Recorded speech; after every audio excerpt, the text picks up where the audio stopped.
If you're looking to improve your freehand sketches of birds in order to arrive at more believable results, better proportions, better shapes, or you're looking to learn new pen and ink techniques to help your drawing come to life, this video is for you. Hey everyone, and welcome to another one of my weekly art videos.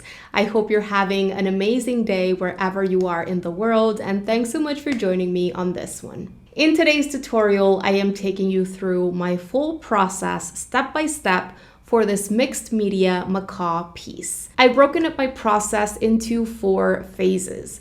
First, we have the graphite pencil phase, where we're creating our preliminary pencil sketch, focusing on achieving effective proportions and shapes. In part 2 of this video, I am sharing my favorite techniques for drawing different kinds of feathers quickly using pen and ink. This is a very important part of the video. You do not want to skip it because pen and ink is permanent. We want to make sure that we know what techniques and strategies we're going to be going in with before jumping into part 3. Not to mention, it's always super smart to do some warm-up drills with pen and ink before jumping into the final piece. Once we're ready, we're starting with part 3, which is the pen and ink process. I am sharing all of my favorite techniques that I use to define edges, to add detail, to add texture, and also how I bring in alternative shading techniques to develop darker values. And finally, there's part 4, which is optional.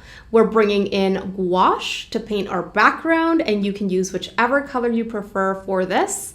And I'm also explaining how to do splattering for visual texture and interest. All right, with all that said, let's go ahead and jump into part 1. Here's the beautiful reference photo that I am going to be observing as I am creating this piece. It was taken by photographer Ilana Frey, and it was found over at unsplash.com. First things first, and I'm gonna be working on my preliminary pencil sketch, focusing on getting proportions and shapes right.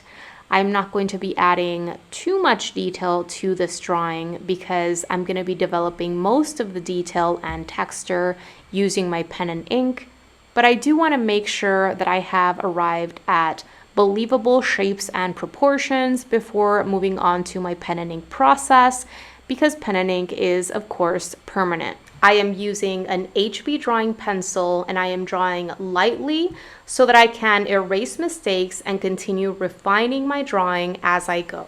At this point in the process, I want to make sure that I'm keeping my drawing flexible, that I'm able to go in and correct mistakes.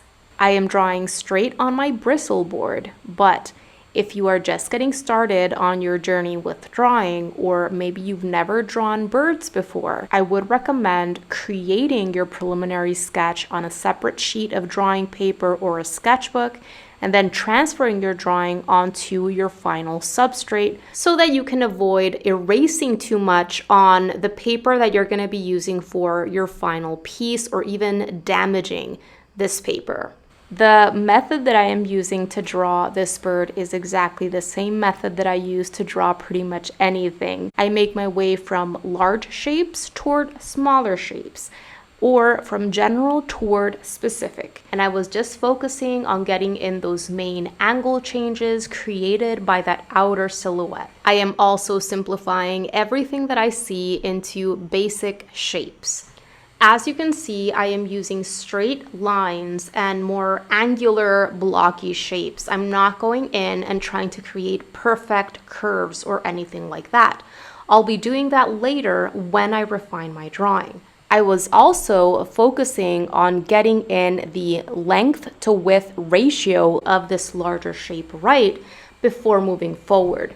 Working large to small or general towards specific is incredibly helpful when you're trying to decipher those proportions to create a successful preliminary sketch. I added in a simplified tree branch shape because it not only helps me visualize where that element is going to be, so that the bird doesn't look like it's floating in the air and actually looks like it's sitting on that branch, but also that branch helps me separate out these larger masses in the upper part of the bird's body from the tail. Once that first largest shape looked good to me, I added in a light line to separate out the bird's head from the rest of the body. This was helpful because I could then use that length of that head as a measuring unit, and I could ask myself, how many times does that length of that head fit into the length of the body shape?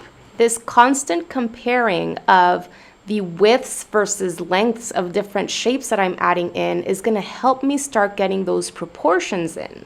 I've talked about the envelope method or general block-in method in past drawing tutorials, and that's exactly what you're seeing me do here. First, I tackled that larger shape that encapsulated the head and the upper part of the bird's body, and now I am adding in more simplified shapes. For this particular subject, it just made sense for me to approach my envelopes or my block-in as separate large shapes. First, I tackled the head and upper masses of the bird's body, and then I'm going to be approaching the wings and the tail separately as separate shapes. Of course, the outstretched wing on the left is going to be a very large shape in this case, and this is why I made sure to start my drawing very close to the right edge of my paper. This way I could make sure to have enough space to draw this large wing shape on the left. What I am showing on screen right now is exactly what I am visualizing in my mind's eye as I am creating all of these shapes. I am just trying to recreate those white lines, those white shapes, tuning out all of the smaller shapes inside of these and all of the details. That's not important right now. Remember that getting proportions right is all about getting the relationships between the different parts making up the whole right. So it's all about continuing to observe that reference photo, use your visual measuring skills, or even use your pencil as a measuring tool or your fingers to continue comparing the width to length ratios of all of these different shapes or elements that you continue adding into your drawing. How does the width of this shape over here relate to the width of this shape over here? How does the length of this shape here relate to the length of this shape over here? How many times would this fit into this? What are the angles created by these shapes? How does the location of these two different shapes relate with each other? Are they aligned? Is one higher up in this picture plane than the other? The more you continue developing your observational skills and drawing freehand, the smaller and smaller your mistakes are going to become. And it's going to become much easier for you to replicate the shapes and proportions that you see. Right here, I am making a correction in this large wing shape. I notice in that photo that the wing shape comes up way past the head. So I brought up that angle a little bit more. All right, I'm all done with those largest shapes. I have continued checking back and forth, comparing my sketch to the reference photo, and I'm pretty happy with how everything is looking, and I think proportions are looking pretty good. So now I can go ahead and start breaking up these larger shapes down into medium-sized shapes and also start adding in smaller shapes. And along the way, you're also going to see me refine my edges of my different shapes. So if something is looking still a little bit too blocky, too angular, I go ahead and curve and soften those edges out. I am continuing to draw lightly. I am not pressing down my pencil very hard at all. And this allows me to go in and erase mistakes very easily. When I'm drawing a bird, I like making sure that I'm observing the size and shape and any particularities that the beak may have. If I want my bird to look like that particular type of bird in the reference, I have to make sure that I'm observing the characteristics of that specific type of bird. Every type of bird has its own distinctive characteristics, so make sure that you're observing the size of that beak, the shape of that beak, any little nuances that you might want to bring into your drawing. And then I get started with drawing the individual feathers in the tail and also in the wings, and teeny tiny feathers in the chest and belly areas. As I'm starting to draw the individual feathers, I am really noticing the length and the shape that these feathers have throughout the bird's body, and I am bringing to mind what types of shapes or marks would be appropriate for me to describe these different types of feathers. Right here, I'm also adding in a simplified eye shape and a simplified nostril shape.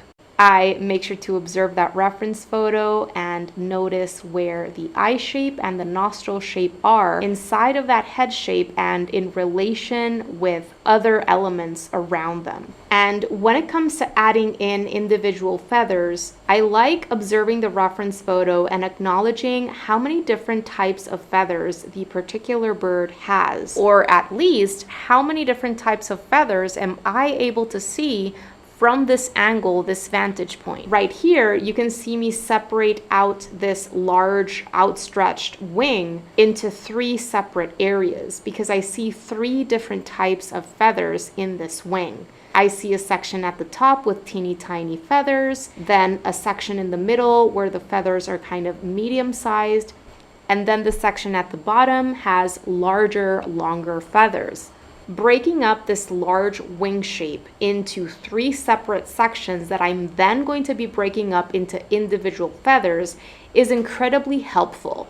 It helps me make sure that the individual feathers that I draw are going to be the right size and they're going to be in the right location. When it comes to the wing on the right that is folded, if you noticed, before drawing in the individual feathers inside it, I first broke up the general largest shape up into 2 sections. In that case, the 2 sections I could separate out or divide that larger wing shape into are the outer part of the wing, the exterior of the wing, if you will, and the interior of the wing, or the outer planes of the wing structure and the inner planes of the wing structure.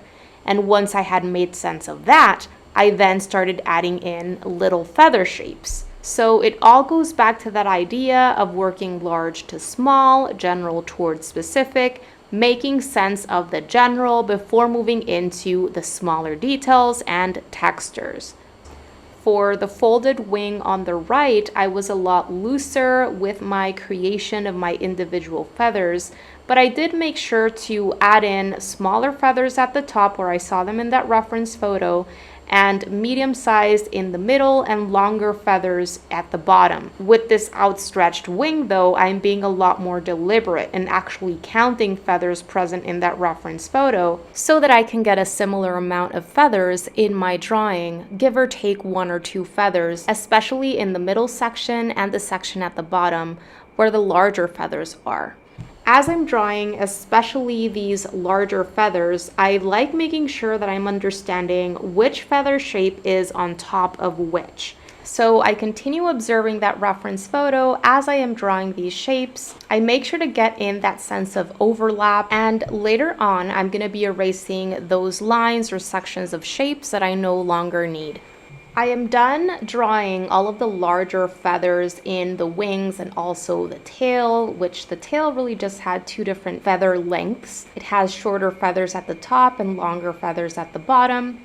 But once I was done with those larger feathers, I started using different types of lines and marks to very loosely sketch in the smaller feathers. In just a bit, in the next part of this video, I'll be explaining one by one the different types of lines and marks and shapes that I'll be using to describe each type of feather throughout the bird. Right here, you're finally going to see me sketch in the little bird's feet and claws. You can see how I started with a simplified foot shape, and then I broke up that shape into actual fingers and added in a little shape for the claw. One very important thing that I made sure to do as I was drawing all of the individual feathers is I am making sure to bring in lots of imperfection and irregularity. Yes, I am making sure to acknowledge the direction of the feather growth and also the length of each feather as I'm drawing it in all of these different sections. But also within that, I want a little bit of variety when it comes to sizes, when it comes to clustering feathers together in slightly different ways, varying that angle of that shape or that tilt a little bit while making sure that I'm staying within that believable range and continuing to bring in what matters that is present in that reference photo, that kind of thing. Irregularity and imperfection are going to make this bird look more natural. Bringing in some irregularity irregularity, some imperfection, and even some looseness in my sketch is going to ultimately make this bird look more believable and my drawing look more dynamic and interesting. As I've explained in past videos, creating a drawing or a painting is not about copying the reference photo 100% bit by bit as is. If we're going for mid to higher levels of realism, yes, it is incredibly helpful to stem from a reference photo or something that you have in front of you in real life, but we're not necessarily using references in order to create a carbon copy of what we're seeing. We can always make changes and bring in our style and the way we like doing things into the process and into the final piece. So take those things that you need from that reference or whatever it is that you have in front of you in real life that is going to help you achieve the level of realism that you're after. So in this case, for example, proportions are important and shapes are important, but within that, don't be afraid to change certain things if you feel it's going to improve the composition or it's going to help you bring more of yourself into the piece or help you transmit the mood, message, idea, or story that you're wanting to transmit. Okay, so right here, I am almost done with my preliminary pencil sketch. I'm just finishing up by adding in a very light line in the middle of the largest feather shapes, which is the shaft in the middle of these feathers, which is a detail that I definitely don't want to forget to add in, especially in these largest feathers when I am doing the pen and ink work. You can see how I kept everything pretty light. I know that I'm going to be able to erase all of this pencil work after I'm done with the pen and ink so that it disappears completely with no issue at all because I haven't been pressing down hard at all. Right here, I am just lightening my sketch by doing some gentle tapping over it with my kneaded eraser, and I'm going to be all done. Now, before we jump into the pen and ink process, I want to share the specific mark making techniques and shapes that I am going to be using for the different feathers and to create all of these details and textures throughout the bird. It is so important that we know the strategy that we're going to be going in with and the specific techniques that we're going to be using throughout the bird. Ink is a permanent medium, and if we go in with random lines and marks, it's very likely that we're going to end up with something that doesn't look very believable or that looks a little bit messy. Not to mention, when you go in knowing what you're doing and you go in with confidence, it shows in your final piece.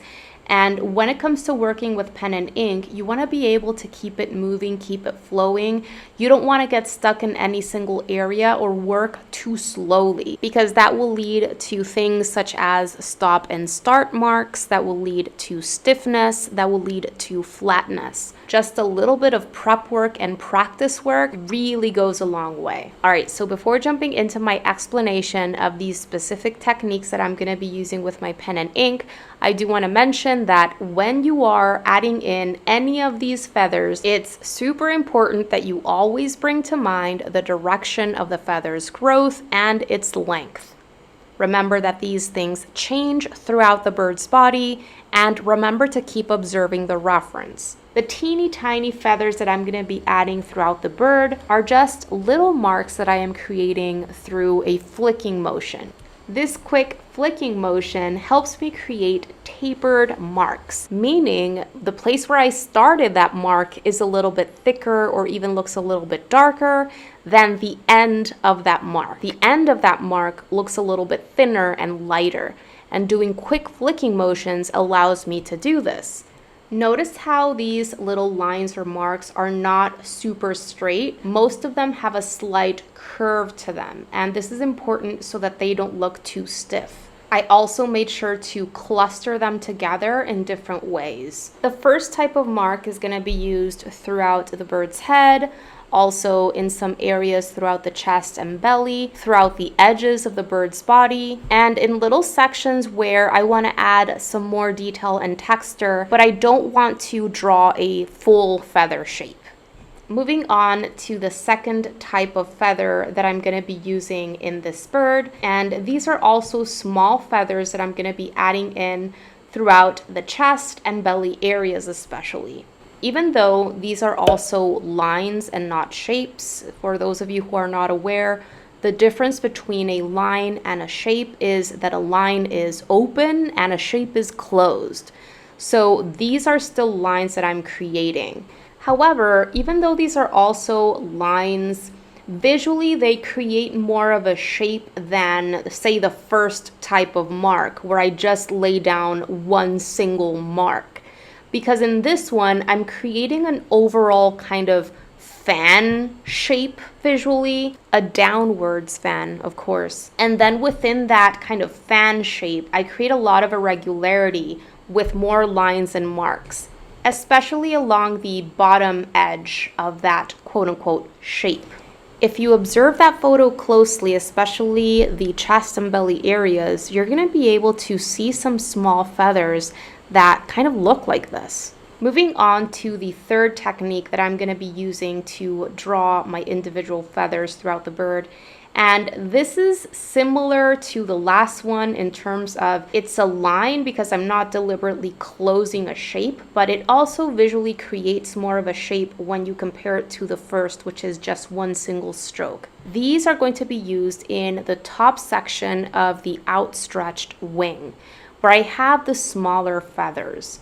As I am loosely drawing these feathers, I am imagining kind of like a teardrop shape or a leaf shape, or an oval shape. Of course, I'm not actually closing the shape, I'm leaving it at least slightly open at the top. And then I'm adding some quick scribbles or irregularity along what would be the bottom of the feather. All right, and the last technique is going to be used for the larger feathers. And I can make these longer or shorter depending on where I am adding that feather and what I need. Even though I'm making sure to draw these lines or curves quick, this technique leads to a cleaner look at the end, if you will, when you compare these feathers to the last two, where I added that scribbling and irregularity along the bottom of the feather. Because here it's just one single stroke for that long closed curve, and then one single stroke for the central shaft.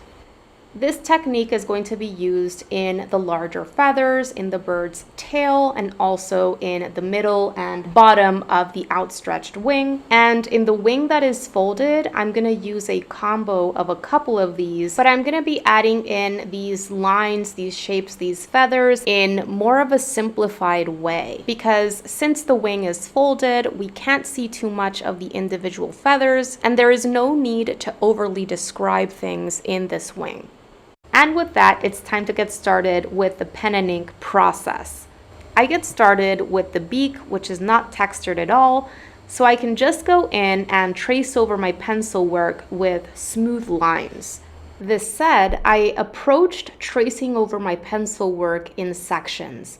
If you look closely, there are little sections where those lines are not even connected. This helps me stay away from the look of very thick, bold outlines throughout the beak. If you bring coloring book pages to mind where all of the elements throughout that image are surrounded by a thick, bold black outline that has one consistent line weight or thickness all throughout the image, that really leads to a very flat, cartoony look. By bringing in line weight variation, you're able to stay away from that flat look. I'll talk more about line weight variation a little bit later in the video, but I've also explained it more in depth in past tutorials. I'll make sure to link to at least one of those more thorough videos on line weight variation down below in the text section of this post. By keeping things moving and keeping things flowing and not getting stuck in any single area, I'm able to just avoid or stay away from creating that very stark looking and stiff looking outliney look. After tracing over my pencil work in the beak, the little visible section of the tongue, the nostril, and the eye, I get started with my different feather techniques. Throughout the edges of the head shape and also these separate sections in the bird's head where there are color changes, you can see how I'm using that first short flicking technique, paying attention to the direction of the feather growth in all of these areas. Right here, you can see me add in these teeny tiny black feathers that macaws have in their faces. And these are so tiny. The tinier the feather, the shorter the flicking motion. I am using my pencil work as guide to know where to do these short flicking motions. But initially, most of the shapes that I created with my pencil have smooth edges.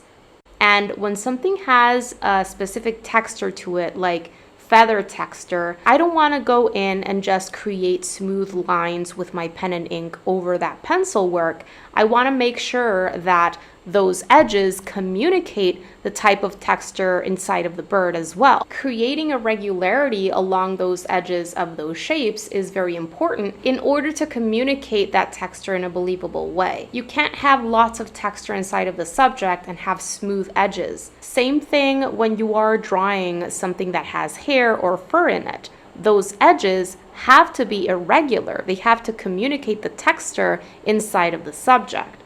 Another thing that I did is I used hatching inside of the tongue. This type of bird usually has a very dark tongue. So to create that very dark value or tone in this tongue shape, I chose an alternative shading technique, in this case hatching, which is simply laying down parallel lines side by side so that you cover up the whiteness of the paper in that area, thus creating a darker value. And I just went in with that alternative shading technique. And later on, whenever I want to create a little bit of a shadow shape, maybe under feathers where there is overlapping taking place, or under the wing where the wing is blocking that light from hitting a section of the bird's body, or whenever I want to develop a darker value or tone, let's say for example in the beak, which is also very dark, I'll stick to using the same alternative shading technique, which is hatching, so that I can keep a sense of consistency throughout the piece. I continue working section by section, first doing the work along the edges of that entire mass of the bird's body, and then I make my way in, using the techniques that I was sharing with you before for the different feathers present in that particular section of the bird's body. I am continuing to observe that reference photo and noticing where those feathers change in size and in shape. Right here, I'm starting to use the second technique that I was sharing with you before. And I'm using the little marks and lines that I had previously created with pencil as guide, but you can see how I'm using that pencil work quite loosely, sometimes changing that feather slightly, or even ignoring it completely, or simply adding more with pen and ink. There is absolutely no need to go in and fill up the entire chest and belly area with a ton of lines and marks and feathers. A little bit goes a long way. Also, remember that when we're using pen and ink and these different mark making techniques and alternative shading techniques, we're communicating texture and value or tone simultaneously. So whenever you go in and do more covering of the brightness of the paper with your ink, you're creating a darker value or tone in that area.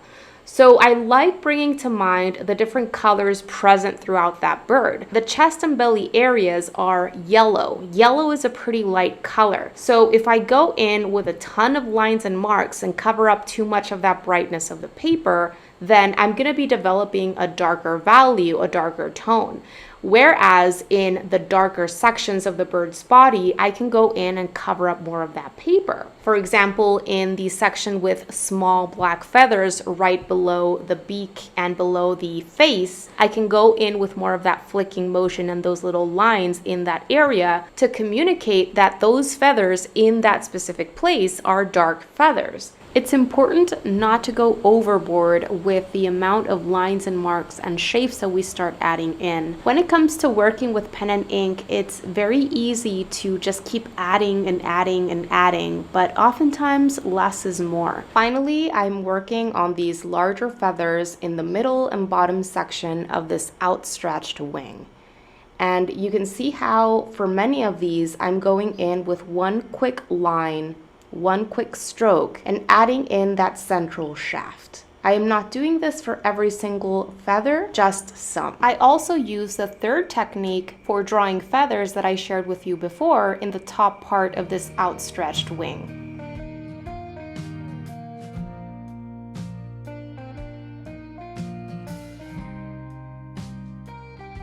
Okay, so I'm officially in what I would call the last phase of the pen and ink process. In this phase, I am jumping around the entire piece and I am doing a few different things. I'm adding a little bit more texture in areas that I feel maybe look a little bit too empty, maybe adding a little bit more detail by creating a second line right along one of the edges of my lines and shapes that I've already created, darkening certain shapes or sections even more, like the tongue, for example, by covering up a little bit more of that paper, adding definition and contrast to certain shapes, especially specific feathers, by going over certain sections of those edges, once again with my pen. And I'm also going in with more hatching, which is that alternative shading technique that I was talking about before. I am using hatching to darken areas. For example, right now you're seeing me add a little bit of a shadow effect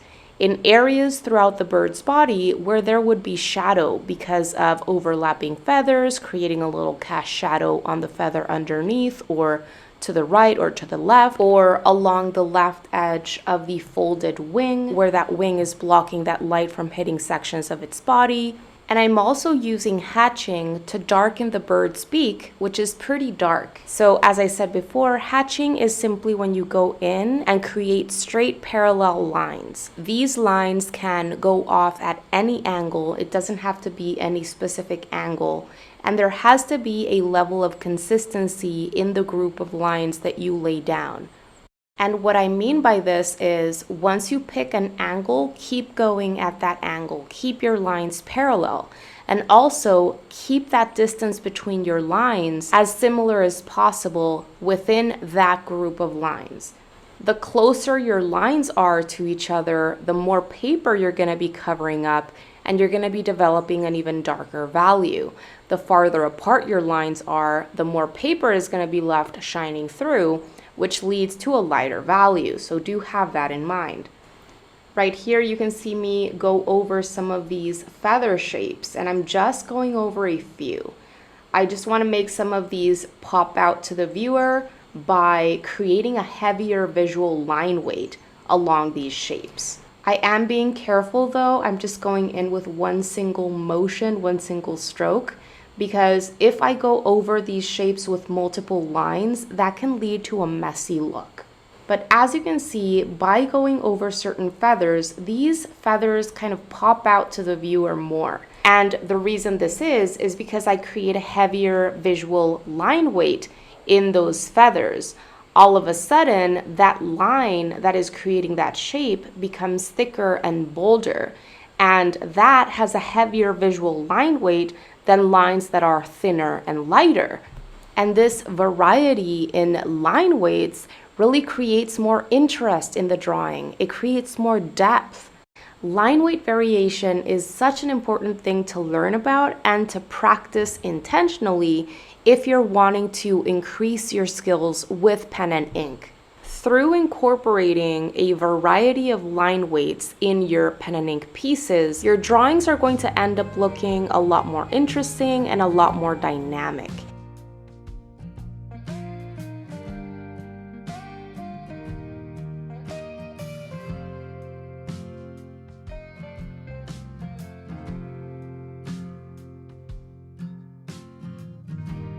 After finishing up with my pen and ink, I allowed everything to dry completely for around 10 minutes. And what I'm going to do is I'm going to erase out all of the graphite work that I created in phase 1. I am using my soft graphite eraser, and I made sure that my eraser was clean before using it. And with that, it's time to move on to adding some color in the background. This part of the process is completely optional. If you like how your piece looks as is and you just want to leave this one as a pen and ink artwork, then by all means leave it as is. This is my little palette that I use for mixing my gouache, because gouache is usually pretty thick straight out of the tube. So I need a little palette to add in a few drops of water and alter that consistency to get it to where I need it to be. I pick a blue color that I like and I feel will work well for the background. I squeeze out a good amount of that blue onto my palette because this is a pretty large area that I'm going to be painting in. And using my brush, I bring out a little bit of water into the swell in my mixing palette, and I continue swiveling my paintbrush in that mixture until the consistency is uniform. I picked a 3/4 of an inch flat brush for this process because it will help me paint this area relatively quickly, and this flat brush shape is going to allow me to create these interesting irregular edges throughout the edges of this blue shape that I really like. I also like going in with crisscross motions when I am using a flat brush like this. I think that type of brush stroke is going to help me create a little bit of visual texture throughout that background, even some variety in blue values so that the background is not completely flat. I'm going to leave some white paper shining through unpainted along the edges of this piece. I continue painting around my drawing carefully, squeezing out a little bit more gouache onto my palette and adding a little bit of water into it whenever I feel I'm running out. I do make sure that I don't bring out too much water into my gouache because that is going to make it too transparent. I also don't want to be dealing with paint that is way too watery as I am painting in this background. At times, if I feel that the paint is too thick or like my paintbrush is dragging too much on the paper and not smoothly painting color on, I simply dip my paintbrush in my container of water, remove that excess water by gently scraping the bristles of my paintbrush along the top of my container, and go back into my paint. Moisten those bristles back up. And that is enough for me to be able to paint in another section successfully.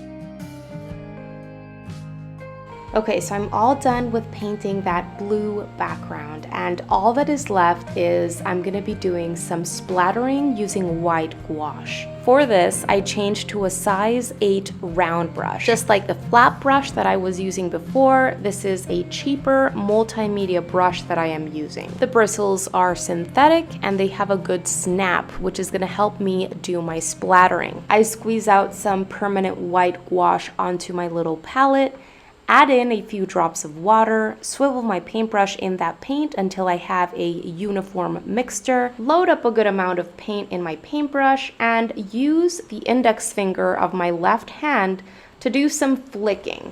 And you can see how this creates a very nice splattering effect throughout my blue background. I make sure not to go overboard with my amount of splattering. A little bit really goes a long way. For the splattering to work successfully, I always make sure to look at two things.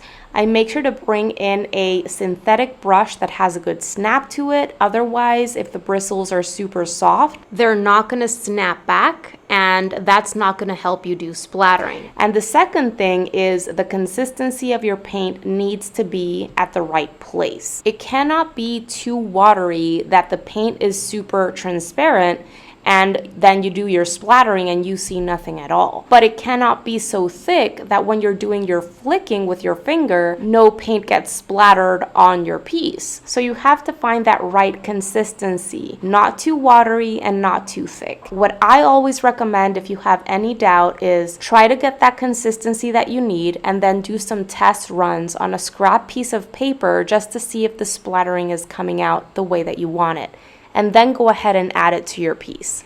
There is no specific amount of water that I can tell you to add in because gouache has different consistencies straight out of the tube.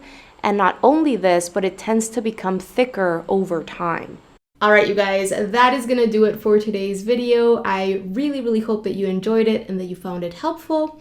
And if you did, pretty please make sure to give this video a thumbs up because it really helps support the work that I am doing here on YouTube and helps others get to know about my channel. Thank you so much for watching today. Don't forget to subscribe and click on that little bell so that you can be notified of when I share my new videos, which happens every single week.